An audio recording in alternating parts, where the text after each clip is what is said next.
This week in Florida gardening. Well, Hurricane Ian came in, massive devastation in southwest Florida.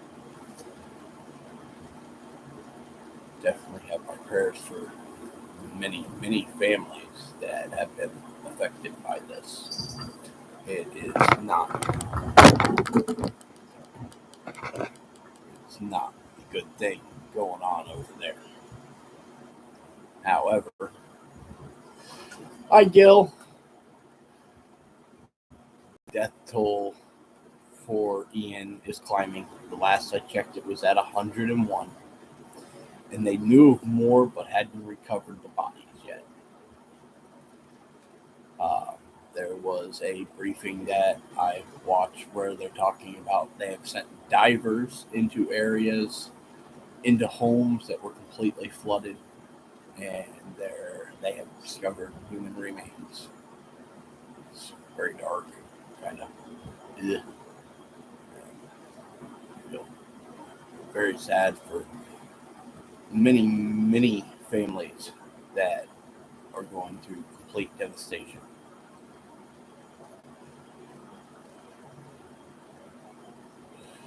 4 grandsons on sugar. Yeah, that's a hurricane, or at least a tornado. 4 of them. So this week in Florida gardening, it should be talking about how we've already got our tomatoes in, how we've got our cucumbers in, and warm season things along those lines, and that it's starting to open up for more cool season things to be planted. A lot of the cool season things need more time, and we should be planting things like our brassicas, various other greens that do well in the cool weather. Instead, what most of the state of Florida, especially Central Florida and South Florida, is doing is cleaning up storm debris.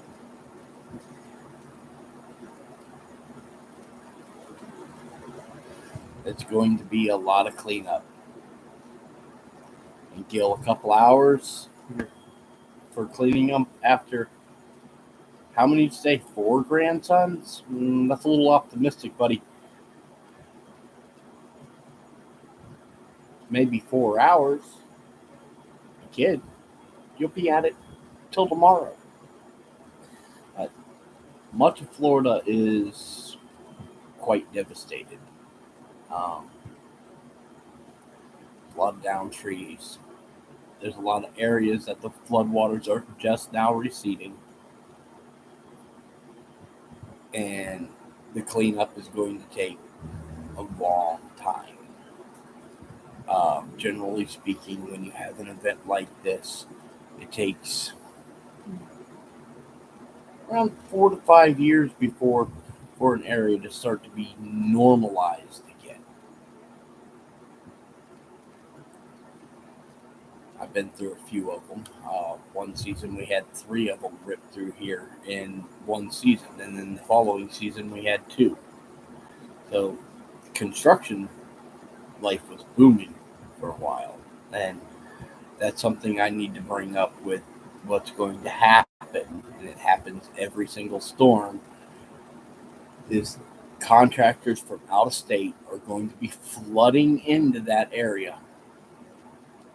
A lot of them are going to be setting up shop, going around literally door to door. Hi, Chewy. Yeah, I heard about your drought. Hope you get some rain soon. Now, not all of these contractors that are going to be flooding in are bad. Actually, the vast majority of them are good people that are coming in to help and to make a living. But there is always several that are going to come in that really they're not looking to help. Some are looking to get a hold of your insurance and have your, they want insurance claims. They want you to sign over your insurance so that they can collect whatever it is. They'll tell you you don't need any money down, things like that. It's a sure red sign, red flag. Another thing that goes on is you'll have people coming in, and everybody on that side of the state is going to back up for months. So everybody's going to want everything as soon as possible. But supplies aren't there, the people aren't there, and there are going to be individuals and companies alike coming in, selling you a product that they have no intentions of actually providing. Or if they do provide, it'll be the worst possible stuff that they can do. After it was around 2006, it was in the news here, there was one group that came through our area. They set up a shop, they became legally licensed and everything, and they went around and they signed a lot of contracts, well into the millions of dollars. They would send a crew out who would come out, drive a handful of nails, maybe put in a few screws, work for about an hour, and then leave. They had sent salesmen in to get the insurance information. Since the work was started, even though it's only a handful of nails, maybe a few screws, maybe they did a little cleanup, very, very, very minor stuff. Since the work was started, they weren't in violation of their contracts.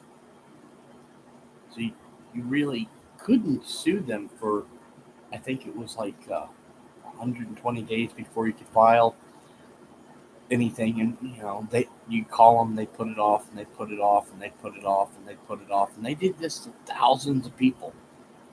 Meanwhile, they collected all these checks, all this money from insurance companies, and they'd send people back out to do a little more work and a little more work just to keep it going.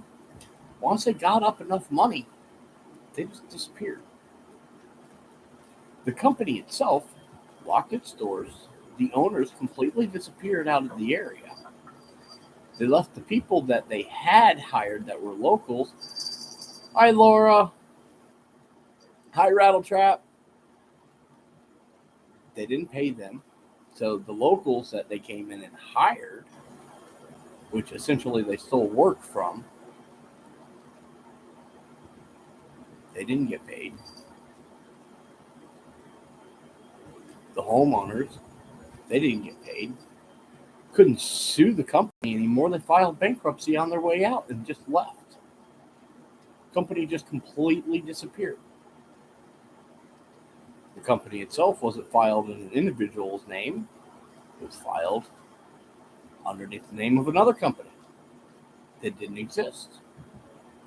That was just paper.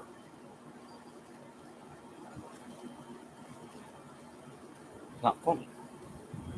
It's going to happen to people in Southwest Florida. It happens every major storm. If anybody happens to run across this video, you need to check certain things. One, don't do business with anybody that is not a local. There's going to be a ton of companies that are going to come down here. If they have not been in business from before the storm as a local company, don't do business with them. That's easier than checking, because they want you to check to see if they have insurance. They want to check to make sure they're bonded. Well, let me tell you something about bonded in Florida. Bonded in Florida does not exist unless you are working for the federal government. So you get a lot of people that are, are you bonded? Bonded means nothing unless you work for the federal government in the state of Florida. It's licensed and insured. Here, licensing is mostly just a tax that you pay. Just about anybody can walk into your city. You start with your town. You walk into the town and you literally pay a tax. They don't even call it a license anymore. They don't even pretend that it's a license anymore. Then you go to your county and you pay the county tax. Depending on what it is, you go to the state and you pay a state tax. That's where you might actually find real licensing. But say you're a soft siding and gutter guy, like I was for a very long time, and still do quite a bit. Well, I don't need a state or federal license for that. It's not considered structural. Since it's not structural, it's not electrical, and it's not plumbing, and it's not roofing, it is only me going down to the city and getting a $187 city tax license to do business, going to the city paying 130, or to the county paying $134, which is raised. It used to be 87 as a doing business, and a couple $100 to file for an LLC and register a name with the state. A couple $100 if you want to get insurance. Some do, some don't. Sometimes I've operated without it with under necessity, just to get a couple jobs and then get it taken care of. Other times it's been, you just work. You work underneath somebody else's name. You're still a licensed contractor in their taxed license,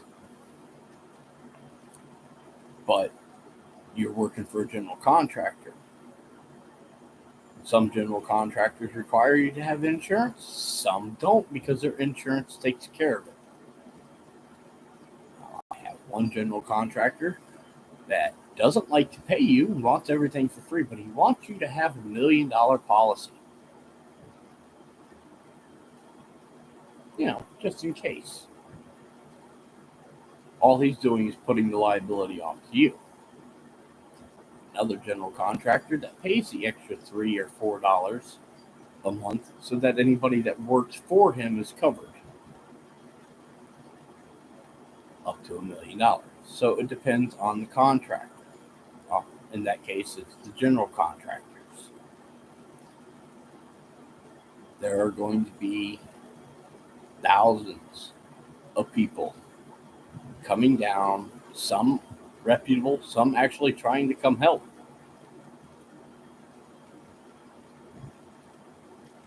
Others are just there to make as much money as possible and leave. And, those ones aren't necessarily bad. They're coming in, they honestly want to do the work. They know what they're doing. They hire reputable people. They bring reputable people with them, and they do a good job. And then there's a bunch that don't.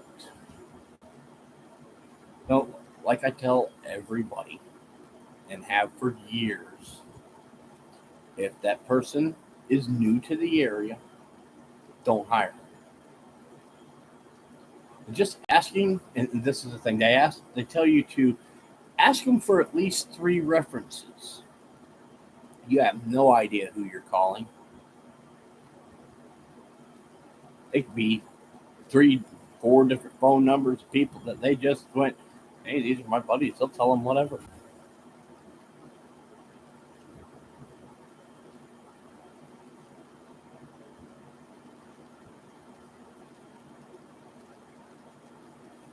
Oh, well, at one point, Gil, they had it very similar to that. Very, very similar to how California was running it. And what they managed to do was put so many people out of business that only the biggest big guys could actually do anything. So when the general contractors needed to hire subcontractors, there weren't any subcontractors anymore, because the state licenses were thousands of dollars. So they kind of did away with it. There are certain things that you absolutely have to have a state license for. Roofing. Gutters is not considered roofing. They consider it decoration here. Anything structural, anything electrical, and anything plumbing or septic or sewer, you have to be state licensed for. Everything else is cosmetic. So all you need is, and you don't even need that, truthfully, but all you need is your city and your county. Now, if you happen to be working for a general contractor that has his stuff filed the right way, you don't even need that because he can hire anybody he wants to go work underneath his name. And they did that because, well, actually, gutters was one of the main reasons. At one point in the state of Florida, there were 7 licensed roofing companies. 2 of them did gutters. That means you had 2 companies to choose from for the entire state. That was All Pro and Gutter King. And they divided the state up amongst themselves. Hi, Robert. So it was the same with siding and soffit. There was 5 companies that did soffit for the whole state, and 2 companies that did siding. So they did away with it all.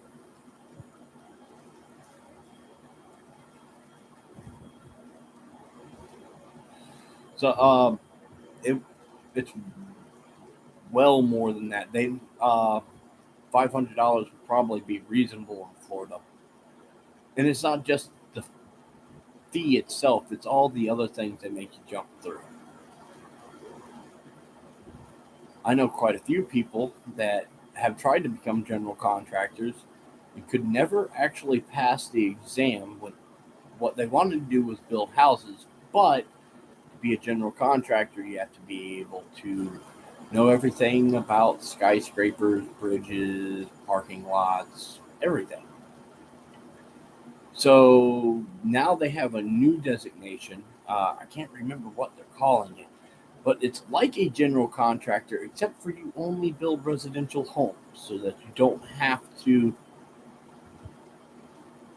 jump through all the hoops on all the other stuff. There's actually a decreasing amount of general contractors in the state of Florida now, since the bulk of the people that are in the game are into building designer homes. I mean, you got your luxury condominiums, stuff like that. That's general contractor work. A lot of stuff being done at theme parks, stuff like that. That's general contractors. Major government things like bridges, roads, that'll all fall underneath general contractor. But your average house is no longer built underneath the general contractor's license. It's built underneath a home builder's license.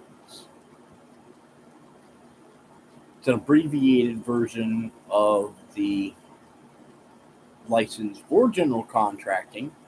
They still get to call themselves a general contractor, but a general home contractor. And it's like $1,500 to take that test, and you can only take it so many times. So, you know, there's a lot of people that what they do is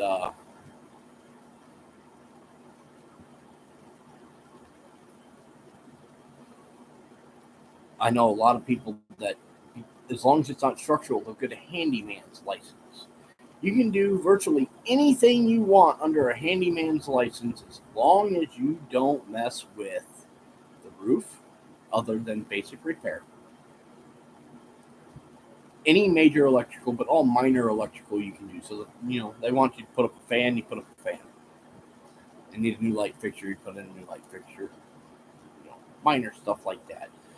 And minor plumbing. They need a new faucet. Somebody broke their toilet, things like that. So there's a lot of people that, even though they'll specialize in one particular thing, they'll just get the handyman's license because it costs exactly the same. And when you have that client sitting there that you just installed, say, gutters on their house, they're going, I need this door hung. Well, you can legally do that, except for the front door for some reason. The front door has to be done through a general contractor or somebody that works for a general contractor. And that has to do with the new storm codes. But back doors, side doors, interior doors, it's only the front door.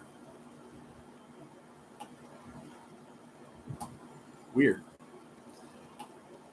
There are other things that people are going to need to watch out for. Generally speaking, the city or the county ends up contracting all of the landscapers in a given area after a storm. This happened here back in 2004, 2005, and 2006, where and they'll do this not just with the landscapers, but like any demolition crews or cleanup crews. The idea is to get as much done as possible, so they don't necessarily contract you, but if you show up with a load of stuff, they'll pay you for it. So everybody just starts loading your trailers up and taking it in. Just go down the road, fill it up, take it in. They pay you $300, $400, $500 a load, depending on the size of what you're bringing in it. It's kind of like a free-for-all. Grab as much as you can. Well, when that's going on, people that have damage to their own homes and it's demolished to a certain point where it's condemned, and they need to have somebody come in, bulldoze it, and clean it up. Well, all the contractors are working for the county. They're not willing to come in there and do that. So you got to call the county. As soon as you call the county, you're letting the county know that you've got a problem. They're going to send out an inspector. The inspector's going to come out. He's going to look over the property. He's going to tell you to clean it up. You might condemn it, and they give you so many days. It used to be 60. They're a little more generous at around 120 after a storm. But you can't hire anybody because, well, they're already bringing everything and doing everything out of the general areas. So this happened to my dad.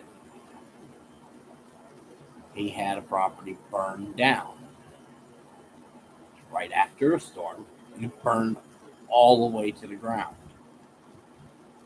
All county came out, condemned it, told him he had 60 days to clean it up. He couldn't find anybody to come clean it up. They close off anybody for that type of stuff coming into the county, and they catch you, you're pretty hefty fine. Other counties open up, so it depends on the county. That was just what Brevard County was doing. So after 90 days, I think is what they started actually coming and hitting him, and it was $250 a day. And it was $350 a day the following month. Then they added more, and he couldn't get anybody to come out. Nobody. He called everybody. He couldn't fix it himself. He's disabled. I couldn't help him. I didn't have the ability to get the equipment to be able to do anything about it. All the equipment in the area had been rented out, every bit of it. So the county took the property, cleaned it up, then sold the property for a profit. Now, if it goes over a certain dollar amount, they're supposed to give you that money. They never gave him that money. You could never get anything out of them whatsoever. Not even an acknowledgement as to what they sold it for. The only reason they knew what it was sold for was they literally knocked on the door of the new mobile home that was put on that and asked the guy, "How much did you pay for it from the county?"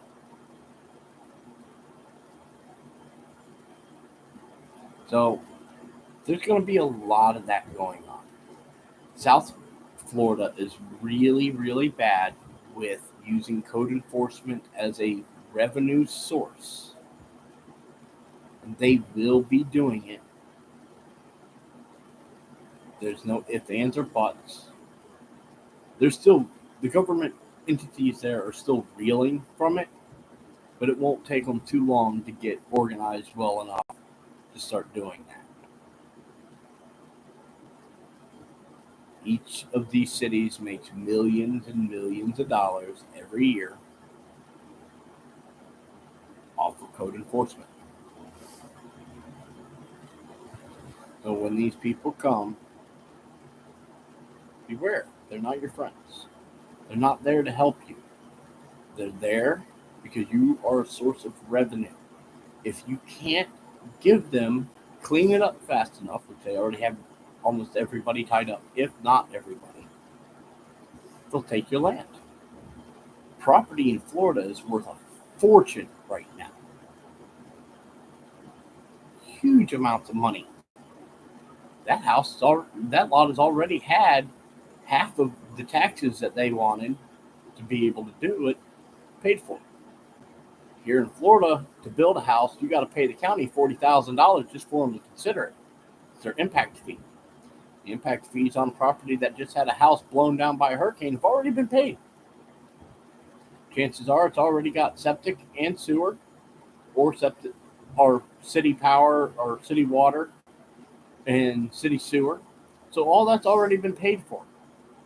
All you got to do is clean it up and build a new house, which means that property is worth more. So they might spend $10,000 on cleaning up that property, but they're going to turn around and sell it for $80,000 or more, depending on where it was. If you're beachside, you're looking at $1 million a lot. And the city gets the money. Fun, huh? It's going to be happening, unfortunately.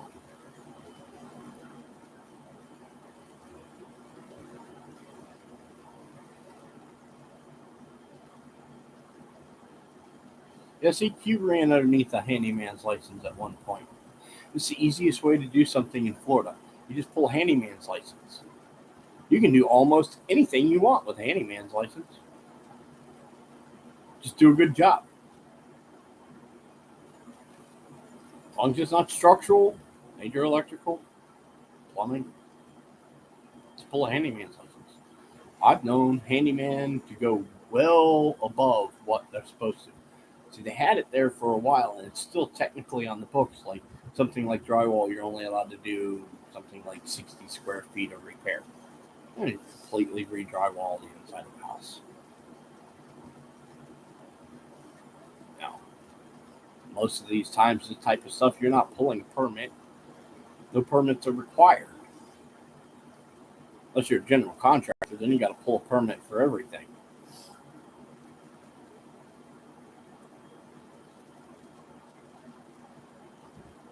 Yeah, see? Cleanup work, yard work, building repairs. There for a while, because I carried a license for gutter soffit and siding, I couldn't dig a hole. Wasn't allowed. I had to stop at the grass line. I had people constantly asking me to put in like French drains and stuff hooked up to their gutter system.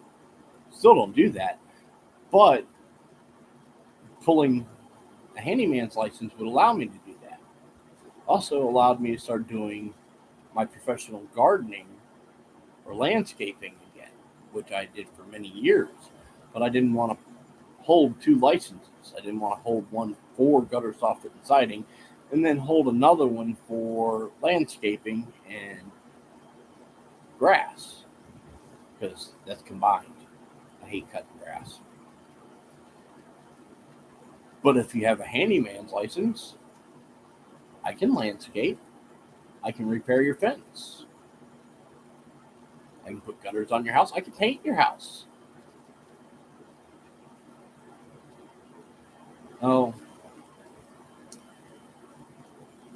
just a little warning for anybody that happens to be in Southwest Florida or anywhere a major storm happens. The storm chasers are already there. As soon as they know a major storm's going to hit, they start organizing. And they're usually there within 2 to 3 days.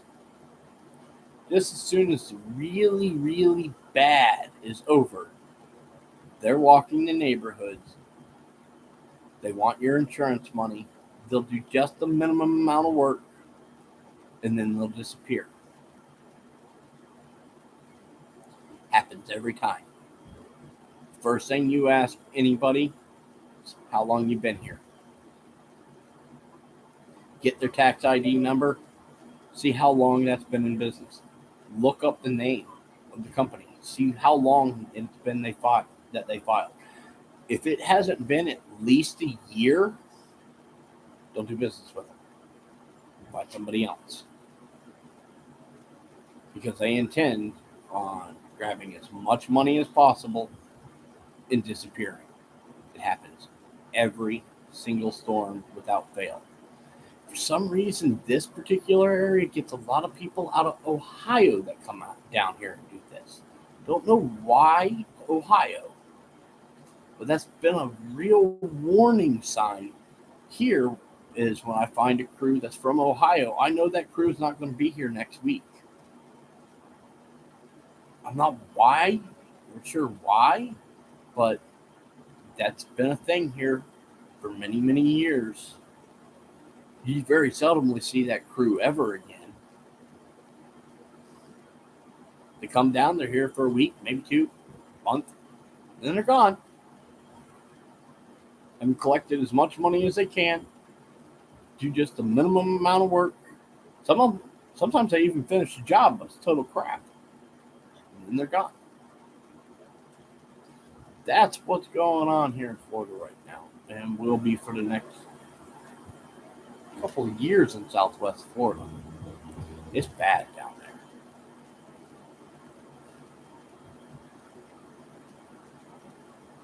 I really, really feel bad for so many families that just they didn't move out of the way.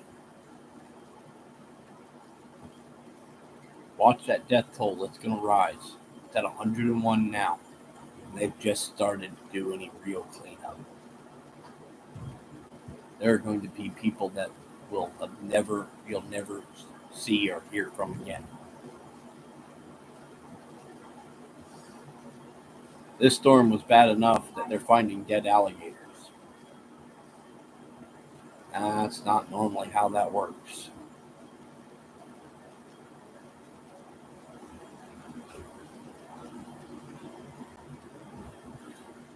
Robert, you've had that problem too? That's interesting. I was wondering if that was just a Florida thing. It's been a real warning sign. As soon as they tell me they're from Ohio, I'm like, oh man, I never see them again. And the client, I'll be there working on for my own company, and the client's always, I can't get a hold of them. They didn't finish the work, but they got paid from the insurance company. Or I call them and they put me off. Said they'll be here as soon as they can. They'll call in advance. Do I have more money for them yet? Things like that. Now, it's perfectly normal for a contractor to ask for up to 50% down. Supplies aren't cheap. It is not normal for them to get a down payment, work for a day, ask for more money without having barely did anything. Come back a few days later, a few weeks later, maybe a few months later, or even call you in advance and be like, hey, You pay me the rest of the money, I'll finish the job. Don't do that. Just don't. If they don't look like they belong in Florida, don't. If their accent doesn't match, they seem even the least bit shady, don't do it. Another thing I'll tell you is in construction, if the salesman shows up wearing a suit and tie, don't sign that contract. He's not in construction. We don't wear suits and ties.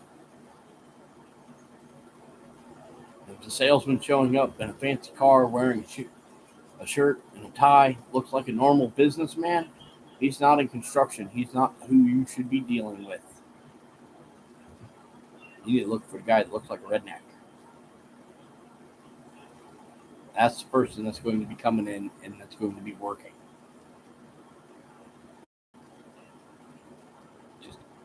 Just a note.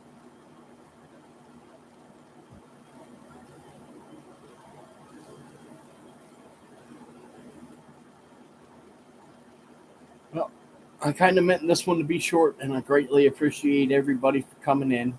Uh, I do want to talk a little bit more about actual gardening that should be going on right now instead of just the cleanup. Doug said at the very beginning, it's time to be planting your brassicas. Uh, you can get peppers and sweet peppers going now. Save your hot peppers for summer. Depending on where you are in the state, because if you're frost prone, then you don't want to be starting any peppers at this point. Your tomatoes should be in the ground if possible. Mine will be in the ground the next day or so. They are ready to go. You have to work around the weeds to get it done, but I had the area covered in sheet steel and solarized, ready to go. I'm not going to go all out on the winter vegetable garden this year. I'd like to, but I have other things I need to take care of. But I am going to plant a lot of tomatoes. I have absolutely no idea what type of tomatoes I'm planting because all the labels disappeared. Most of them, I'm suspecting, are going to be some type or some form of heirloom cherry tomato. But I'm not 100% sure because I had other heirloom tomatoes saved in the way that I save tomatoes. I have my own little trick for saving tomato seeds. I need to do a video on that. It's not complicated, and it's not just like I'm the only person that does it. It's just not as common as it should be. It works very well.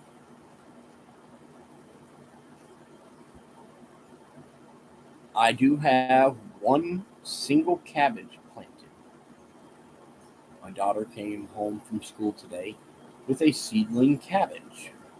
Apparently, she has signed up into some type of grow your own cabbage competition. This little baby cabbage looks really, really bad. They have their own little boxes that they call mailboxes. She's been out of school for a couple days for being sick, so it's probably been in there for a few days in this little sealed packet. It's not dead. It's not good either. So hopefully it'll be fine. Me and her went out and we planted it in a 2.5 gallon pot today. And I've got plenty of fish to feed it. Might throw in a few other things for the fun of it. Last time I tried cabbages at this house, snails ate them all in one night. I found snails. A lot of fun. But, oh, with the exception of one. One had a very fat cabbage worm. So I might still get me a 6 pack of those. I have seed. I could start those. And I've got plenty of peppers started and variant other things. But I'm really going to focus this winter on getting perennials going in pots for a big plant sale in the spring to sell to the locals. I want to have at least 200 or 300 perennial plants potted up, ready to go, that I can sell either through Facebook Marketplace or whatnot. Advertise here locally and do a plant sale. I meant to do one this year and just was not able to do it because a lot of the things I intended on selling were not doing well due to the massive drought that we had this spring. And they didn't like the well water. So I'll be focusing more on getting that done. Except for I really want to do a really good batch of tomatoes. And this is when you do them in Florida. It's backwards. You plant everything backwards compared to the rest of the states.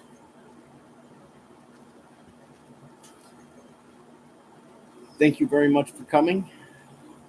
And I'm going to go ahead and cut it here. I got to upload another video over on Facebook, and that takes an obscene amount of time. So I'm going to need to set that up. Thank you. You have a good night.